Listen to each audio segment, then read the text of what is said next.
조인서 변호사의 상담소.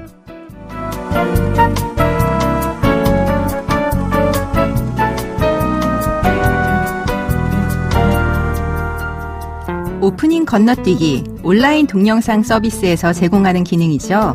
이 기능을 쓰면 매회 반복되는 오프닝 타이틀을 볼 필요 없이 곧바로 본편을 볼 수 있습니다. 우리 일상에도 건너뛰기가 있다면 어떨까요?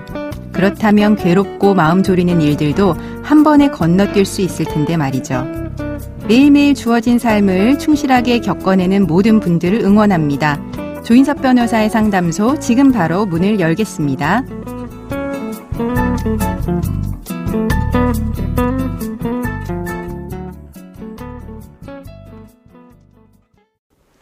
당신을 위한 로하우스 조담소, 신진희 변호사와 함께합니다. 안녕하세요. 네, 안녕하세요. 법무비 신세계로의 신진희 변호사입니다. 오늘은 어떤 고민이 기다리고 있는지 먼저 사연부터 알아보겠습니다. 저는 남편과 재활센터에서 만났습니다. 남편은 격투기 선수였는데 시합하다가 부상을 입어서 은퇴를 했고 지금은 작은 체육관을 운영 중입니다. 저희 부부에게는 초등학생 아들이 있는데요. 얼마 전 학교에서 연락을 받았습니다. 저희 아들이 다른 학생과 싸웠다는 겁니다. 제 아들이 일방적으로 그 학생을 때린 건 아니라고 하는데 문제는 상대 학생이 제 아들보다 조금 더 다쳤다는 겁니다. 저희는 원만하게 이 일을 해결하고 싶었습니다.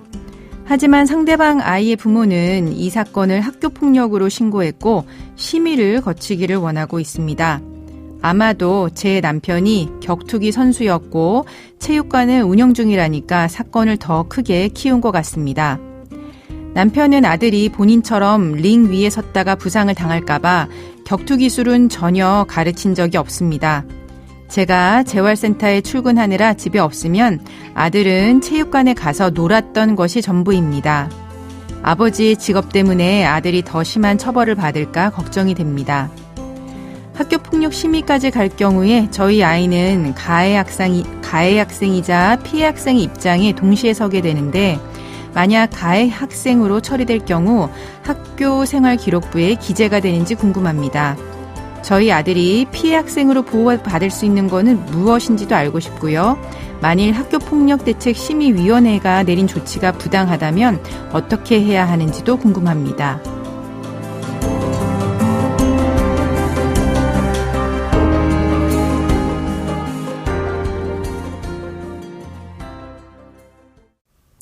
네, 학교폭력 이야기가 나왔는데요. 우선 걱정이 되는 거는 생활기록부에 기재가 되는지 여부일 것 같습니다.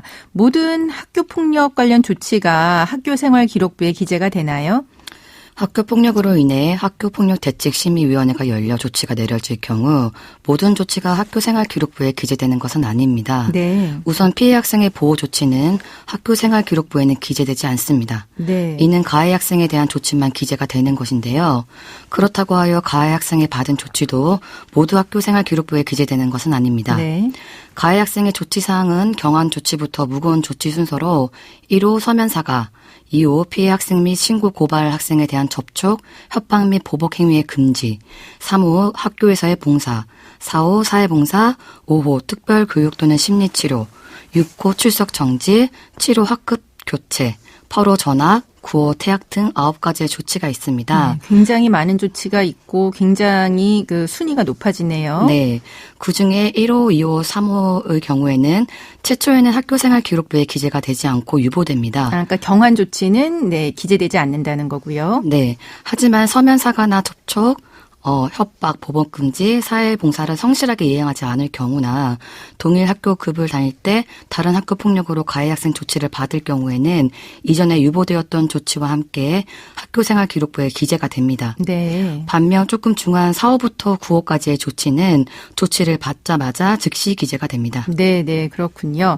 그러면 이런 학교생활 기록부에 기재된 가해 학생 조치, 이거 삭제도 가능하다고 알고 있는데요. 삭제는 언제 되나요? 네, 이것도 각 호에 따라 차이가 있습니다. 가해 학생 조치가 학교생활기록부에 기재가 될 경우 1호, 2호, 3호는 졸업과 동시에 삭제가 됩니다. 네. 그리고 4호에서 8호의 경우 차이가 나는데요. 4호와 5호의 경우에는 졸업 후 2년 후에 삭제가 되며 6호, 7호, 8호는 졸업 후 4년 후에 삭제가 됩니다. 9호 퇴학은 학교생활 기록부에서 삭제되지 않습니다. 네. 그러니까 퇴학은 삭제되지 않지만 그 전 것의 이제 처분에 대해서는 일정 기간 이후에 삭제는 가능한 거네요. 네, 게다가 이제 사연자분 입장에서는 어떤 처분이 나올지는 모르겠지만 이 학교폭력대책심의위원회가 내린 결정에 대해서 불복 원할 수도 있지 않겠습니까? 그 불복 절차 어떻게 될까요? 네. 학교폭력대책심의위원회가 내린 조치는 관할 교육지원청 교육장의 처분으로 통보가 되는데요. 네. 이에 대해 이의를 제기하시기 위해서는 행정심판과 행정소송의 두 가지 방법이 있습니다. 네. 행정심판은 행정심판위원회에 처분을 취소하여 달라고 제출하는 것이고 네. 교육장의 조치에 대하여 처분이 있음을 안 날로부터 90일 이내, 처분이 있었던 날로 180일 이내에 청구할 수 있습니다. 네. 보통은 처분이 문서나 다른 방식으로 통보되는 것이 180일 이내에 이루어지기 때문에 처분 통지서를 받은 날로부터 90일 이내에 제기하는 것이 청구 기간을 놓치지 않고 가장 안전합니다. 네. 그럼 행정소송의 경우는요?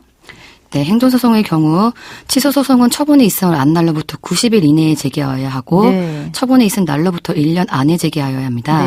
이 또한 행정심판과 같이 통지가 1년 이내에 이루어지기 때문에 처분 통지를 받은 날로 90일 이내에 제기하시는 것이 가장 편하실 것입니다. 네, 근데 그럼 행정심판을 제기할 수도 있고 행정소송을 제기할 수도 있는데 어떤 거를 제기하는 게 더 나을까요? 네. 우선 행정심판을 먼저 해야 되는지 아니면 행정소송을 먼저 제기해야 되는지 헷갈리실 수도 있는데요. 네. 어느 것으로 이의 제기하셔도 상관은 없습니다. 네. 네. 행정심판을 청구하셔도 되고 행정소송을 먼저 제기하셔도 되고요. 네. 드물지만 동시에 청구하시는 경우도 있습니다. 네, 그렇군요. 지금까지 이제 가해 학생 입장에서의 이제 조치들을 들었는데요. 그거 이외에 피해 학생에 대한 보호 조치는 어떤 것이 있을까요? 네, 사연자님의 경우 쌍방 싸움이기 때문에 가해 학생 조치 말고도 피해 학생 보호 조치도 내려질 수 있습니다. 네. 피해 학생 보호 조치는 1. 학내 외 전문가에 의한 심리 상담 및 조언. 네. 2. 일시보호. 3호. 치료 및 치료를 위한 요양. 4. 학급 교체. 6. 그 밖에 피해 학생의 보호를 위하여 필요한 조치가 있습니다. 여러 가지 조치가 있네요. 네.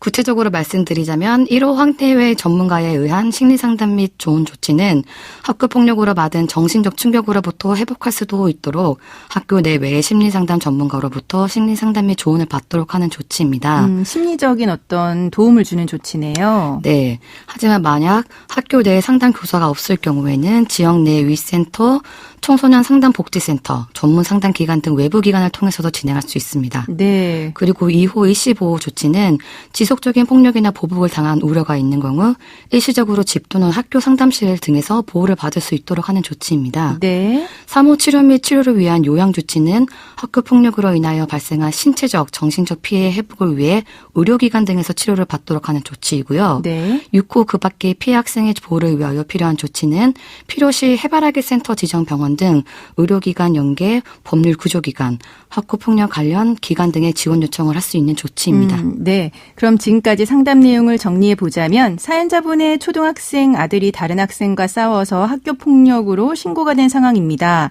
남편이 전직 격투기 선수이기 때문에 사건이 더 크게 다뤄질까 봐 걱정하셨는데요.